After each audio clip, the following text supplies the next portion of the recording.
নমস্কার, আমি রোহন বসাক আর আমি নিয়ে চলে এসেছি আবার একটি নতুন ভিডিও। আমাদের কলেজের জিওগ্রাফি ডিপার্টমেন্টের তরফ থেকে আয়োজিত হয়েছিল একটি ট্যুর, যার গন্তব্যস্থল ছিল সিমলা, সাংলা, কল্পা, চিতকুট। আর এই সমগ্র ট্যুরে আমি যা দেখেছি বা উপলব্ধি করেছি তার খানিকটা ক্যামেরা বন্দিও করেছি, যেগুলোকে আমি কিছু কিছু পার্টে ভাগ করে নিয়ে আপনাদের সামনে উপস্থাপনা করব। আর আজকের ভিডিওর মূল বিষয়বস্তু হাওড়া থেকে সিমলা, প্রথমে ট্রেন, তারপরে টয় ট্রেন।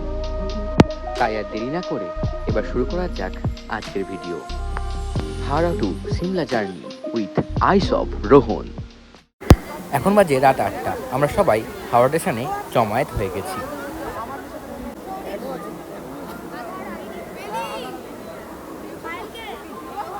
আধার আইডি আছে?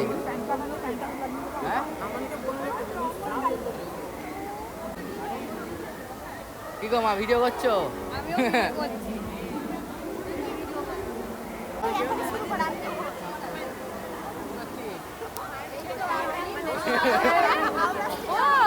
তোকে নেবো না, তুই বাদ।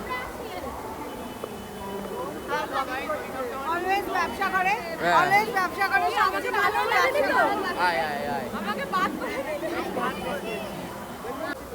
এখানে কার সিট কোথায় পড়েছে সেই নিয়ে আলোচনা হচ্ছে এবং কে কার সিটের সাথে এক্সচেঞ্জ করবে সে নিয়েও কথা হচ্ছে, কারণ আমাদের সিটগুলো এমনভাবেই পড়েছে যে আমরা বন্ধুরা বেশ আলাদা আলাদা হয়ে গেছি। এখন বাজে 9:20 আর ট্রেন ঢুকে গেছে। আমরা এখন ট্রেনে উঠে পড়ব। মা আমাকে এখান থেকে ট্রেনে তুলে দেবে। এরপর আমি চলে যাচ্ছি পুরো 10 দিনের জন্য ট্রিপে। এর আগে কখনোই ফ্যামিলি ছাড়া এত বড় ট্রিপে যাইনি। একদম রাইট টাইমে ছেড়ে দিয়েছে। একেবারে 9:45-এ ছেড়ে দিল আমাদের ট্রেন। রওনা হলাম কালকার উদ্দেশ্যে। আর দেখতে না দেখতেই চলে এলো রাতের খাবার, রুটি, মাংস আর মিষ্টি। তবে সত্যি বলতে মাংসটা খুব ঝাল ছিল। চলো। খাওয়া দাওয়ার পরে আমরা দেখতে যাচ্ছি বাকিরা কোথায় বসেছে এবং স্যারই বা কোথায় বসেছে। তাহলে চলো যাওয়া যাক।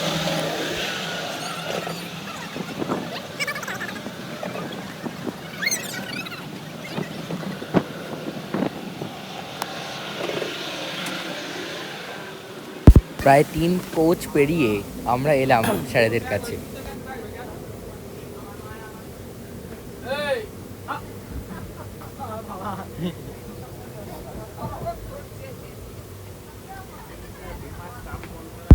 এরপর আমরা দেখতে যাচ্ছি আমাদের বাকি বন্ধুরা কোথায় বসেছে।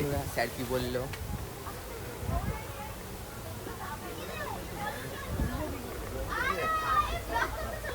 ওই তো আমি এসে গেছি। আপনাদের কেমন লাগছে? দারুণ লাগছে।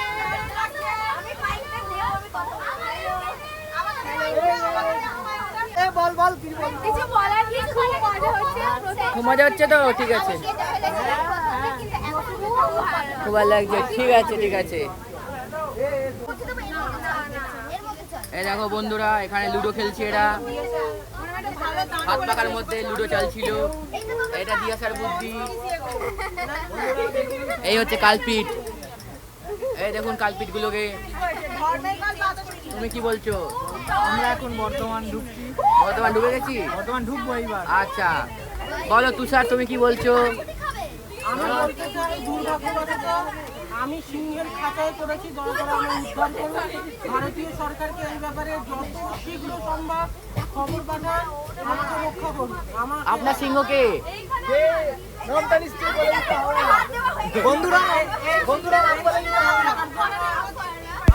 এই সব বেশ কিছু মজা ও আড্ডার পরে আমরা চলে গেলাম ঘুমাতে। তারপরেই হয়ে গেল ভোর। মানে এখন বাজে ভোর 5:40। আমরা সবাই প্রাতঃ ভ্রমণের বদলে ট্রেনে আমরা বসে সকালের সৌন্দর্যকে উপভোগ করছি। অসাধারণ। আবার একটা ব্রিজ চলে এলো নদী তার তলায়। দেখুন বন্ধুরা, আমরা এই সুন্দর মুহূর্তগুলিকে চাই ভাই চাই চাই না না না না, আমাদের তুষার ঘুরে মনে হয়। রসনা ভুলে খাওয়াবো, আমি তো খেলাম এখন। এই যে এই কথাগুলোই তো আসল কথা। হ্যাঁ, রসনা ভুলে খেলাম মনে হয়। ও কি মুখটা লাগে। এই দেখো আমাদের ঘোমটা দেওয়া ঠাকুমা, দেখি ঠাকুমা মুখ দেখি তো একটুখানি। এই দেখো ঠাকুমা, তোমার সৌরিশকে দেখে কেমন লাগছে? খুব ভালো। চৌরিশ ভবিষ্যতের জন্য আগাম মহড়া করছে। এরপরে আরও কিছু মজার পরে হঠাৎ করেই চলে এলো আমাদের দুপুরের খাবার, যাতে ছিল ডিমের ঝোল, ডাল, ভাত আর আচার। ট্রেনের প্যান্টিকাটের খাবার খুব যে ভালো হবে তা তো আশা করা যায় না, তবে খুব একটা মন্দ ছিল না। ফেলতে চাই। এরপরে বাইরের সুন্দর দৃশ্য উপভোগ করতে করতেই দুপুরটা কেটে গেল। কাশফুলের ভিডিও করছি। বেশি ফোন বার করিস না, ওখান থেকে কাশফুলের বিকেলে আমাদেরকে দেওয়া হলো একটা করে বিস্কুট এবং চিড়ে ভাজা, যেটা আমাদের তুষার বেশ মজা করে খাচ্ছিল।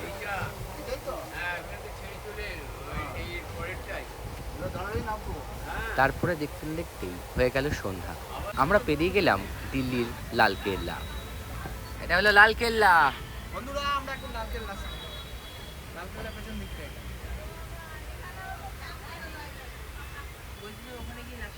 কিছুক্ষণের মধ্যেই চলে এলো দিল্লি স্টেশন।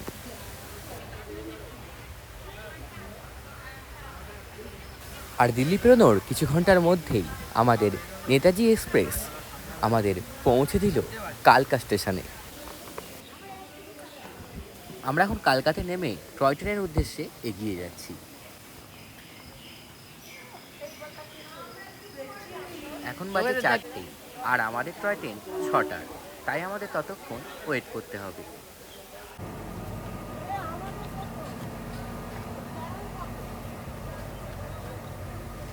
এই ডিটু মানে আমরা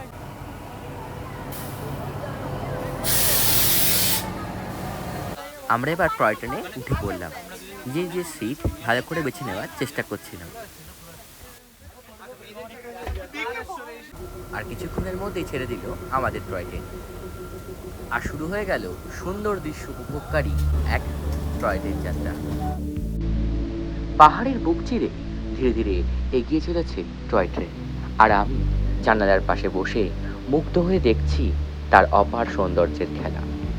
ট্রেন চলতে চলতে কখনো মেঘের ভেতরে ঢুকে যাচ্ছে, কখনো আবার বেরিয়ে আসছে।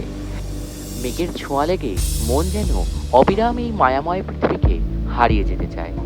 চারপাশে শুধু সবুজ পাহাড়ের ঢাল, ঝর্ণার সুরেলা কলধ্বনি আর গাছের পাতার মৃদু দোলা যেন এক সুরে মিশে এক অভূতপূর্ব সঙ্গীত তৈরি করেছে।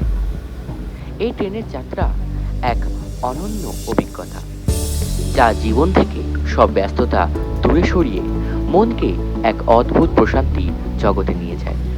পাহাড়ের আঁকাবাঁকা পথে ট্রেন মৃদু কাঁপুনি, ধাতব শব্দ আর বাতাসে মিশে থাকা ফুলের সুবাস যেন এক আরও স্বপ্নময় করে তুলছে। প্রকৃতির এই নিঃশব্দ আহ্বান, পাখির ডাক আর দূরের গাছের মধ্যে লুকোনো জীবন যেন আমাকে প্রকৃতির আরও কাছাকাছি নিয়ে আসে। মনে হয় আমি যেন পৃথিবীর এই অমূল্য সৌন্দর্যের একটা অংশ। এই যাত্রা আমাকে নতুন করে মনে করিয়ে দেয় জীবনের শান্তি, প্রকৃতির বিশালতা আর মুহূর্তগুলোকে উপভোগ করার মর্ম। এই অভিজ্ঞতা মনে চিরকাল এক স্মৃতি হয়ে থেকে যাবে। কেমন লাগছে এখন? আপনার কেমন লাগছে? আপনি বলুন, কিছু বলুন।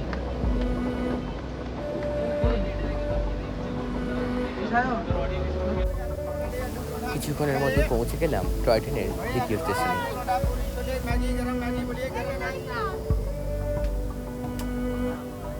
দেখি ফুলটা একবার দেখিয়ে দে ভাই। এই যে স্যার আমাদের প্রপোজ করেছে। প্রপোজ করেছে। এই আমরা ছাড়া সব চল চল চল চল, আয় আয় আয়। আমার বন্ধু সৌরিশ আমাকে বলেছিল টয় ট্রেনে একটা স্লোমো ভিডিও করে দিতে, কিন্তু ও তো ঘুমিয়ে পড়লো। কি আর করার, ওর ঘুমানোরই স্লোমো করে দিলাম। তাহলে আমি কিন্তু আমার কথার দাম রেখেছি। এই যাত্রাপথের মধ্যে পড়ে মোট 102টি টানেল। তবে কালক্রমে বর্তমানে তা কিছুটা কম হতেও পারে। তবে এতগুলো টানেল পেরিয়ে তবেই আসে সিমলা, যা এই টয় ট্রেন যাত্রাকে শুধু একটি যাত্রা নয়, একটা অভিজ্ঞতা করে তোলে।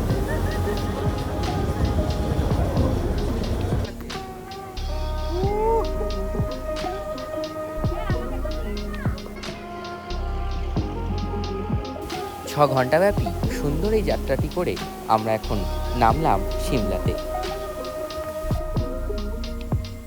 এখান থেকে আমরা এখন গাড়ি করে যাব হোটেল গুলমার্গে। পাহাড়ের সর্পিল পথে যখন গাড়ি চলে, দুপাশে সবুজের চাদরে মোড়া দৃশ্য মনকে মুগ্ধ করে। নীল আকাশ আর পাহাড়ের মেঘে ঢাকা চূড়া যেন ছুঁয়ে যেতে চায়।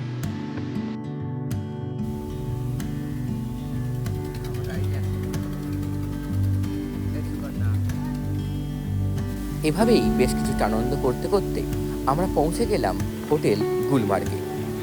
আমাদের আজকের ভিডিওর গন্তব্যস্থল ছিল সিমলা।